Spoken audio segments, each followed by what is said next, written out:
Hello everyone, my name is Kumar. In this video, we are going to learn that how you can use signals to share data between two unrelated components in Angular. So for the purpose of this tutorial, what I have done, I have created a project, and as you see, this project is created in Angular version 21. However, whatever we are going to learn should work on previous versions as well, such as Angular 19 and Angular 20. Right now, this project is scaffolded using Angular CLI. There is nothing in it. To start with, let's first add two components to it. So I'll say that ngGC, and let's say that we call that component as product component. And then we would add another component called, let's say, cart component. So here we added two components to our project.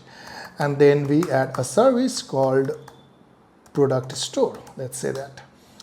Again, the purpose of this video is to show you that how simple it is using signals to share data between two unrelated components. When you understand this, then in further videos, we would go deeper into the state management and how you can achieve state management using signals and everything around signals, such as computed signals, effects, link signals, HTTP resource, and etc. Alright, so here I added these two components, and also I have added a service in my project. So here you see that we have this product store, and then we have product component and cart component. So let us start with sharing a very simple data. So let's say that I have one counter here, and this counter is private. So we call it count, and that is equal to 0.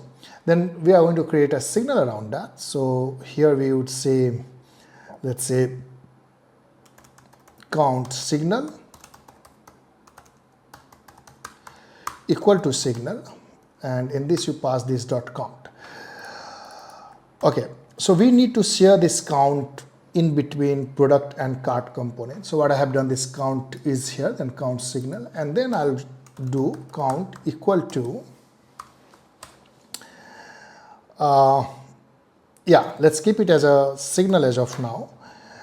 All right, so this is what we have done here. Then we need to use this on, let's say, that product component. So what we do is we go to product component here, and first you inject that. So you will say that store equal to inject, and then product store, and then we can display that count on the product component. So here we'll say that h2 on product component,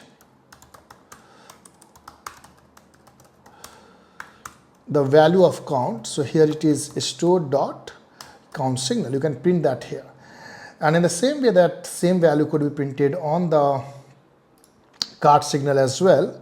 So let's go to cart signal, and we'll say store equal to inject product store, and we injected that here. And let's go ahead, and here also we'll say that h2 in cart count equal to. It is very simple. I'm just going very step by step to show you that how simple it is. That is store dot count signal, and here you are printing that. Now in the app component, I'm going to use both of them, product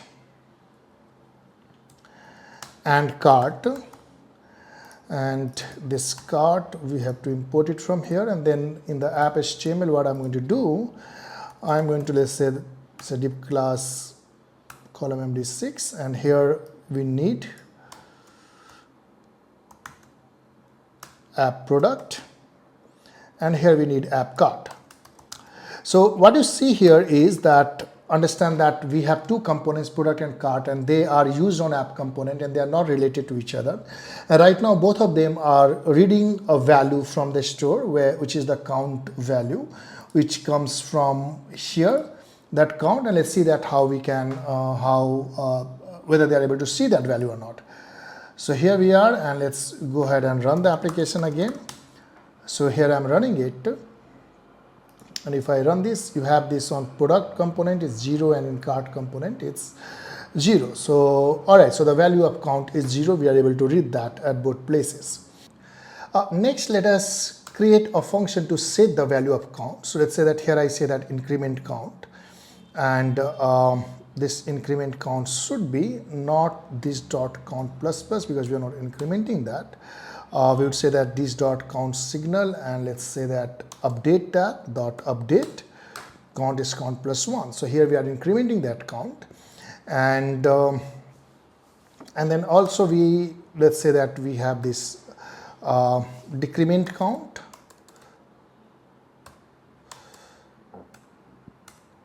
All right, so here we are, we have created two functions, one to increment that count and another to decrement that count.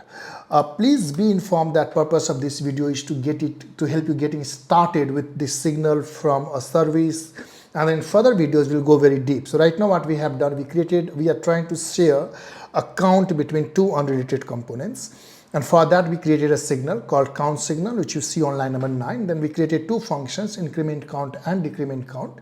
Those functions are using signals update method to update the count signal value and like increment and decrement the count signal value. Now here let's go to one of those components. Let's go to, let's say, that cart component. The cart component, I'm going to put a button here, and let's say that this button says that all right, go ahead and increment that count. So from the cart component we are trying to increment that count. Now we are here and you have this increment count, and when you run this increment count, you see that it is incrementing at both places. In the same way, go to product component, and the product component, let's say that here you say that give me a button and decrement count. So it is decrementing for you, and let's put some class to the button.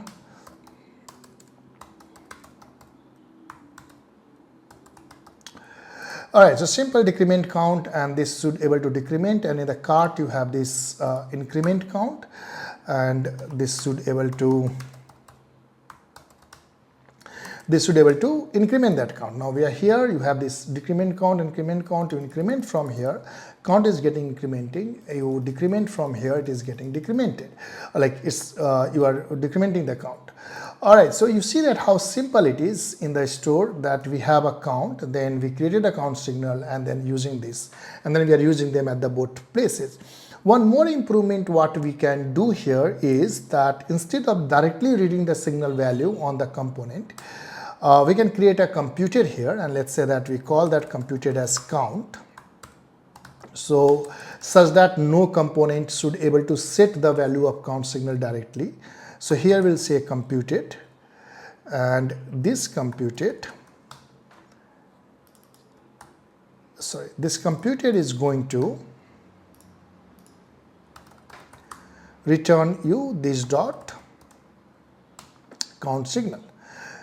Alright, so here we created this computed, and we are going to use computed on the components. Why? Because computed is read only, and we do not want the value of count should be updated even by mistake or by side effect of any component action.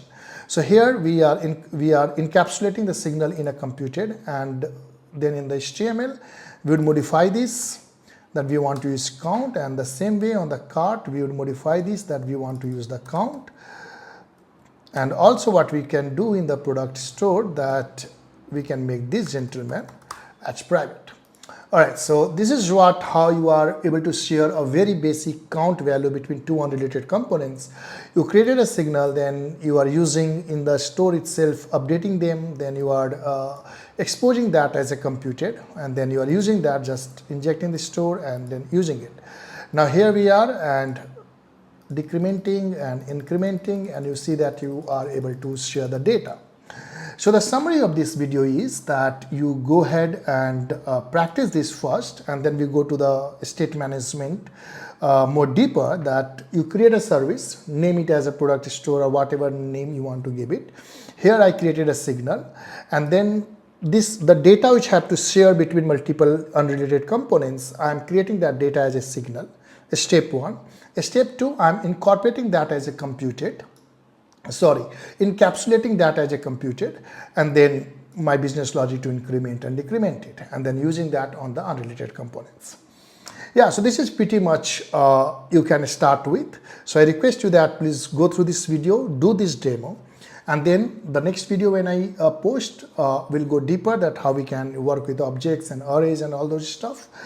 But once again, to summarize, whatever data you need to share between unrelated more than one two various components who are unrelated to each other, you encapsulate that data in a signal, and then you create a computed out of that signal, and that computed is being used on the components. And then you can have your business logic to manipulate that data, as we have increment count and decrement count. All right, so I hope you like this video and you find it useful. Thank you for watching it. This is a small YouTube channel, so request you to please support it, subscribe, like, and share this video, and I'll see you in the next video. Thank you so much.